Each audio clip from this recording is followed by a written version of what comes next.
श्री श्री कृष्ण गोविंद हरे मुरारे हे नाथ नारायण वासुदेवा। श्री कृष्ण गोविंद हरे मुरारे हे नाथ नारायण वासुदेवा। कल की कथा में था, सभी काम काज से निवृत्त होने के बाद भक्ति करना तो मर्यादा भक्ति है। सुबोधिनी में तो महाप्रभु ने गोपियों को प्रेम संन्यासिनी कहा है। गोपियों के पास तो था केवल निस्वार्थ प्रेम, उनका तो प्रेम ही संन्यास था। वस्त्र संन्यास की अपेक्षा प्रेम संन्यास उत्तम है। कृष्ण प्रेम में हृदय पिघलने पर संन्यास हो पाता है और तभी वो उजागर होता है। सभी कर्मों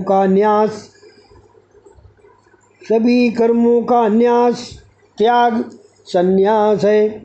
ईश्वर के लिए जो जीता है वही सन्यासी है।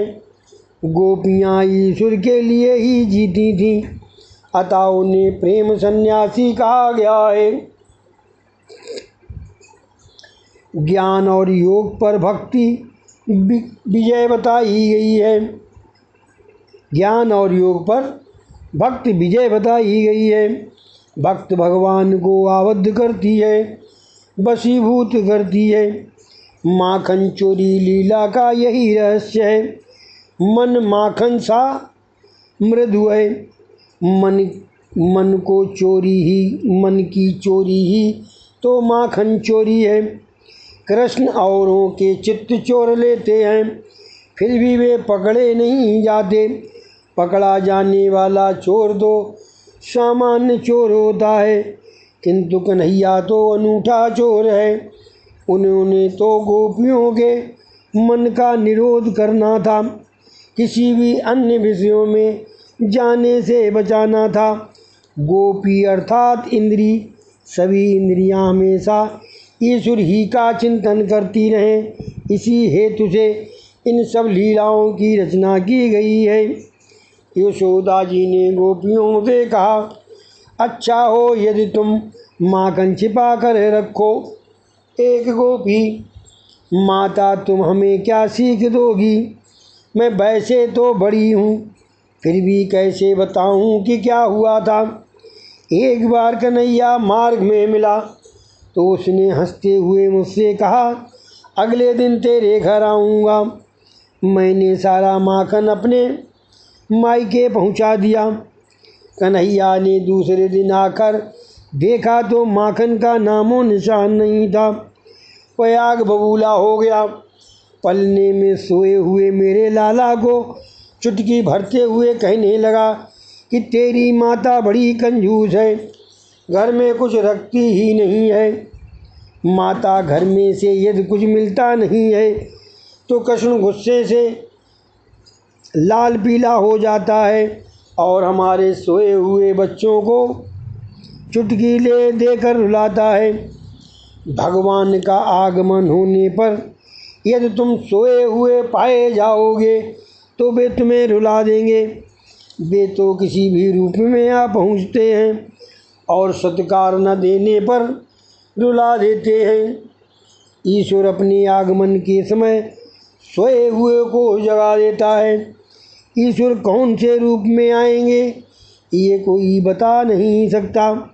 वे तो बालक, वृद्ध, ब्राह्मण, चमार किसी भी रूप में आ सकते हैं। सो घर पर आए हुए सभी का सम्मान किया जाए। वेदांत के अनुसार ईश्वर अरूप और वैष्णवानुसार अनंत रूप है। ईश्वर का कोई एक रूप तो है नहीं, वे अनेक रूप धारण करते रहते हैं। अनेक रूप रूपाय विष्णवे प्रभ विष्णवे वे तो आकार रहित भी हैं और अनेक आकार वाले भी हैं, वे अरूप भी हैं और अनेक रूपधारी भी, वे तो किसी भी स्वरूप में आते हैं। जीव प्रमादवश सोया रहता है तो उसे खबर नहीं हो पाती है। यशोदा सखियाँ, क्यों न तुम सब अपने बच्चों को नैहर पहुँचा दो। एक गोपी मैं माखन और बच्चों को नैहर रखाई थी। कन्हैया ने मेरे घर में कुछ नहीं पाया तो कहा, जिस घर में मेरे लिए कुछ भी न हो वह शमशान के जैसा है। ले, जिस घर में भगवान के लिए कुछ भी न हो वह घर उजड़ कर शमशान हो जाता है। मौज मजे में संपत्ति का अपव्यय करने वाले राक्षसी ही तो हैं। जब कन्हैया को घर में कुछ नहीं मिला तो उसने मित्रों से कहा, ये घर शमशान जैसा ही है तो चूल्हा, कमरे, आंगन सब बिगाड़ दो। और उन्होंने मेरा सारा घर गंदा कर दिया था। माता, कन्हैया ऐसा शरारती है। यशोदा ने कहा, तुम कह रही हो कि लाला शरारती है, किंतु वो तो मुझसे कहता है उसने तो कुछ भी किया नहीं है। तुम उसे रंगे हाथ पकड़ लाओगी तभी मैं मानूंगी कि वो चोरी करता है और तभी मैं उसे सजा दूंगी। प्रभावती नाम की एक गोपी ने कहा, इसमें क्या बड़ी ही बात है, मैं ही इसे रंगे हाथ पकड़ लाऊंगी। वह गोपी कुछ अभिमानी थी। कन्हैया ने तय किया कि आज हम प्रभावती के घर जाएंगे। प्रभावती छिपकर बैठी थी। धीरे धीरे सभी बालक घर में दाखिल हो गए और क्या कहने लगे, बोलो, और दाखिल हो गए और कपल्लम कपल्लम बोलने लगे। कन्हैया ने छींके से माखन उतार कर स्वयं खाया, मित्रों को खिलाया और बानरों को भी दावत दी। उपकार चाहे कितना भी हो भगवान कभी नहीं भूलते। रामावतार में बानरों ने वृक्षों के पत्ते खाकर मेरी सेवा की थी। उस अवतार में तो मैं तपस्वी था, अतः उन्हें कुछ दे नहीं पाया था, सो इस अवतार में उन्हें दही माखन खिलाऊंगा। मनुष्य कई बार बानर जितना भी संयम नहीं रख सकता है। बानर राम और सीता के सेवक हैं, सो वे राम फल और सीता फल का आहार कभी नहीं करते। सीता फल जानते किसे कहते हैं, बताओ? कद्दू को। हाँ हैं? हाँ, क्यों मंजू? सीताफल कहते हैं उसको, कद्दू को। और रामफल क्या होता है? रामफल होता हुआ कटाई, जमीन हमीम नहीं बन। मनुष्य कई बार बानर जितना भी संयम नहीं रख सकता। बानर राम और सीता के सेवक हैं, सो वे रामफल और सीताफल का आहार कभी नहीं करते। यदि मानव बानर जितनी मर्यादा का भी पालन ना कर पाए तो वह उससे भी गया बीता है।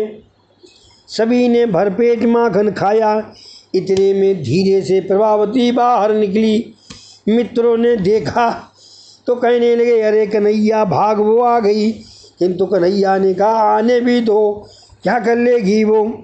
प्रभावती ने कन्हैया को पकड़ लिया। वह उससे कहने लगी, अरे छोड़ दो मुझे, नहीं तो मेरी माँ मुझे पीटेगी, नहीं तो मेरी माँ तुम्हें पीटेगी। मुझे ना छोड़ोगी तो तुम्हें अपने ससुर की कसम, अपने पति की कसम। प्रभावती, आज मैं क्यों छोड़ दूँ तुझे, रंगे हाथ पकड़ा है, मैं तुझे यशोदा के पास ले जाऊंगी। कन्हैया ने कहा, माँ छोड़ दे मुझे। प्रभावती का लड़का भी इस माखन चोर मंडली का सदस्य था। उसने सोचा कि यशोदा लाला को पीटेगी। वो अपनी माता प्रभावती से कहने लगा, माता, कन्हैया ने चोरी की ही नहीं है, मैंने ही सबको बुलाया था। मुझे चाहे जो सजा दे, किंतु लाला को छोड़ दे तू। अब मैं 4 महीनों तक माखन नहीं खाऊंगा। प्रभावती ने सोचा, यशोदा हमारी माता कभी सच्ची नहीं मानती है, तो मैं उसे सच्ची बात दिखलाना चाहती हूँ। यशोदा लाला को डांटेगी तो कोई ही बात नहीं है, मैं पीटने दूंगी, लाला मेरा भी तो है। अभिमान के साथ साथ दुर्गुण भी आ जाते हैं। प्रभावती मान रही थी कि उसके सिवाय लाला को कोई पकड़ नहीं सका, सो उसने लाला को नहीं छोड़ा। सभी बालक रोने लगे। कन्हैया ने कहा, अजी डरते क्यों हो, मैं बड़ा अच्छा मजाक करूँगा। साधना करने से प्रभु हाथ में हाथ हो जाते हैं। साधना करने से प्रभु हाथ में हाथ हो जाते हैं कि साधन में से यदि श्रद्धा उठ जाए तो प्रभु भी चले आते हैं। साधना करने से प्रभु हाथ में हाथ हो जाते हैं कि साधन में से यदि श्रद्धा उठ जाए तो प्रभु भी चले जाते हैं। प्रभावती लाला को पकड़कर चली जा रही थी तो मार्ग में एक वृद्ध आ रहे थे। उसको देखकर प्रभावती ने घूंघट खींच लिया। कन्हैया ने प्रभावती से कहा कि उसके इस हाथ में दर्द हो रहा है, तो दूसरा हाथ पकड़ेगी तो अच्छा होगा। प्रभावती हाथ बदल ले गई तो कन्हैया ने इशारे से अपने मित्र को पास बुलाकर उसका हाथ पकड़वा दिया। इस प्रकार कन्हैया मुक्त हुआ। वो भागता हुआ माता के पास आया और कहने लगा, माता, एक गोपी मुझे मारने आ रही है, मैंने उसका कुछ भी बिगाड़ा नहीं है। माता ने उसे कमरे में बैठने को कहा। प्रभावती बड़ी उमंग से चोर को पकड़कर चली आ रही थी। उसने बाहर से ही चिल्लाते हुए कहा, अरे यशोदा जी, सुनती हो? देखो, आपके कन्हैया को मैं आज रंगे हाथ पकड़ लाई हूँ। इस चोर को सजा देनी ही होगी। यशोदा ने बाहर आकर कहा, अरे पागल, ये क्या है तू? मेरा बेटा तो घर में ही है, ये किसको पकड़ लाई है तू? ईश्वर को खोजना हो तो अपने अंदर ही खोजो, उसे जो बाहर खोजता है वो दुखी होता है। इंद्री रूपी गोपी कहती है कि ईश्वर बाहर है, परमानंद बाहर ही है, तो यशोदा निष्काम बुद्धि ईश्वरानंद को घर रूपी हृदय में ही निहारती है। इंद्रियां ईश्वरानंद को बाहर ढूंढती हैं, अतः पा नहीं सकती। निष्काम बुद्धि ईश्वर को हृदय के भीतर ढूंढती है, अतः शीघ्र ही पा जाती है। जो जीव आनंद को सांसारिक विषयों में खोजता रहता है, उसकी दशा उस प्रभावती की जैसी होती है। सब उसकी खिल्ली उड़ाते हैं। यशोदा, आली, तू देख तो सही कि तेरे हाथ में कौन आया हुआ है। प्रभावती ने देखा तो उसके हाथों में उसी का पुत्र था। वो असमंजस में पड़ गई। मैंने तो कन्हैया को पकड़ा था, रास्ते में ही कुछ गड़बड़ हो गई होगी। प्रभावती अभिमानी है, घमंड अहंकार वाली बुद्धि ही प्रभावती है। ऐसी बुद्धि ईश्वर को पा नहीं सकती। निष्काम बुद्धि ही ईश्वर को पा सकती है। ईश्वर को सकाम नहीं, निष्काम बुद्धि ढूंढ पाती है। ईश्वर की प्राप्ति होने पर प्राप्ति का अहंकार होगा तो ईश्वर हाथों से निकलेंगे। परमात्मा मिल तो सकते हैं, पर अहंकार आते ही अदृश्य भी हो जाते हैं। परमात्मा मिलते ही साधक के मन में अकड़ पैदा होती है। ऐसी अकड़ हो जाने पर अभिमान होते ही साधना उपेक्षित होने लगती है। साधना की उपेक्षा के कारण भगवान प्रसन्न होकर वापस चले जाते हैं। साधना करो, किंतु साधना का अभिमान कभी न होना चाहिए।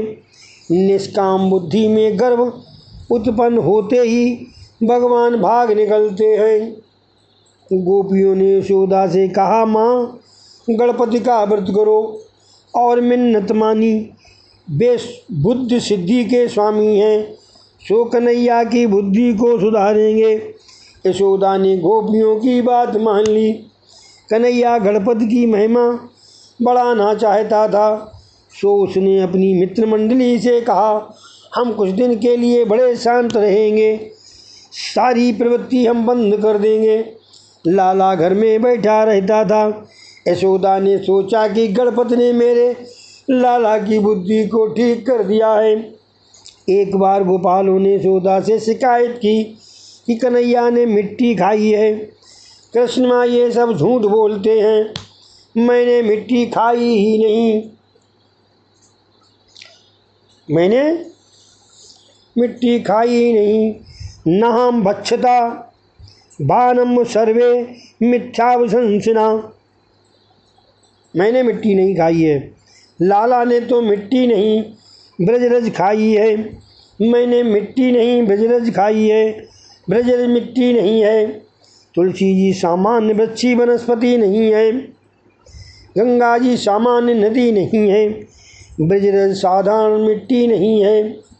बल्लवाचार्य ने कहा, ज्ञान मार्ग के अनुसार कृष्ण कुछ भी नहीं खाते, वैष्णव मार्ग के अनुसार भगवान ने ब्रजरज खाई है। भक्त मानते हैं कि भगवान भोजन भी करते हैं। यशोदा ने कन्हैया से कहा, अपना मुंह खोल, मैं देखूं तो सही कि तूने मिट्टी खाई है या नहीं। कन्हैया ने मुंह खोला और यशोदा ने बेटे के मुंह में देखा तो पाया कि उसमें सारा ब्रह्मांड समाया हुआ है। बोलो श्री कृष्ण जी महाराज की जय। मुख दर्शन के बहाने कन्हैया ने माता को अपना विश्व रूप दिखलाया। सुखदेव जी वर्णन कर रहे हैं कि ईश्वर के स्वरूप का ज्ञान लीला में बाधक है। ईश्वर के स्वरूप का ज्ञान लीला में बाधक है। वैष्णवी वितनो न मायाम पुत्र स्नेहमयी मिवाम, पुत्र स्नेहा वैष्णवी माता के हृदय में कन्हैया ने योग माया का संचार कर दिया। सो यशोदा कन्हैया का वास्तविक स्वरूप भूल गई और फिर से उसे अपना पुत्र ही मानने लगी। पूतना ने बहुत से बालकों का वध किया था, वे सब पूतना के स्तन द्वारा प्रभु के पेट में जा पहुँचे। अविद्या के संसर्ग में आए हुए जीवों का उद्धार सच्चे संतों की चरण रज के सिवाय हो ही नहीं पाता। गोकुल में बहुत से ऋषि मुनि गायों का अवतार लेकर आए हुए हैं। उनके चरणों की रज मेरे पेट में जाने से वे सभी जीव मुक्त हो जाएंगे जो मेरे पेट में हैं, अर्थात अपने पेट में बसे हुए उन जीवों का उद्धार करने के लिए ही कृष्ण ने मिट्टी ब्रजरज खाई थी। यहाँ पे मामला बना। प्रभु के हृदय में रहना अथवा परमात्मा को अपने हृदय में रखना, ये तो कृष्ण की लीला है, निरोध लीला है। आत्मा वैसे तो निराकार और स्वतंत्र बंधन मुक्त ही है, किंतु मन के कारण वो आबद्ध हो जाती है। भगवान तो मृत्यु के पूर्व ही मुक्ति देते हैं। प्रभु प्रेम में हृदय का द्रवित होना ही तो मुक्ति है। प्रभु प्रेम संसार को भूलना ही तो मुक्ति है। मन मरा कि मुक्ति मिल गई।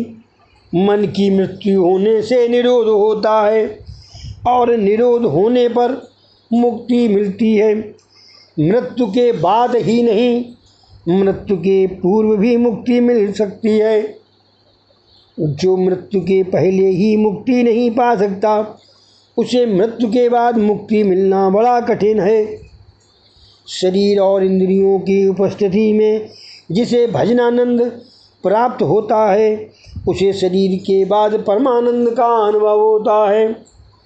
भागवत मृत्यु के बाद मुक्ति दिलाने वाला शास्त्र नहीं है, वह तो जीते जी मुक्ति दिलाती है।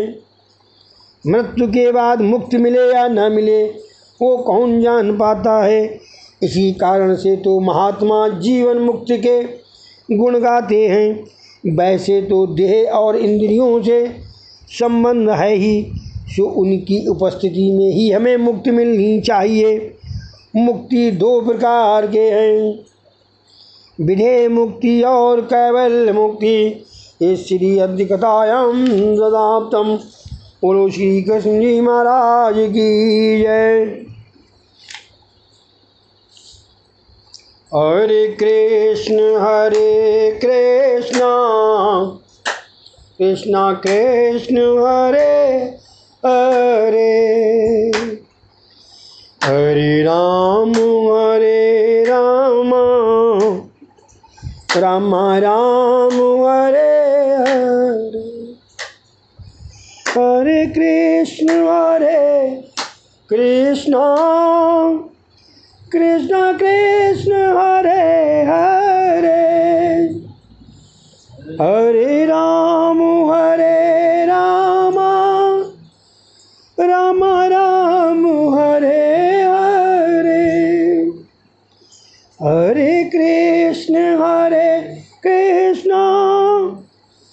कृष्ण कृष्ण हरे हरे, हरे राम राम राम हरे हरे।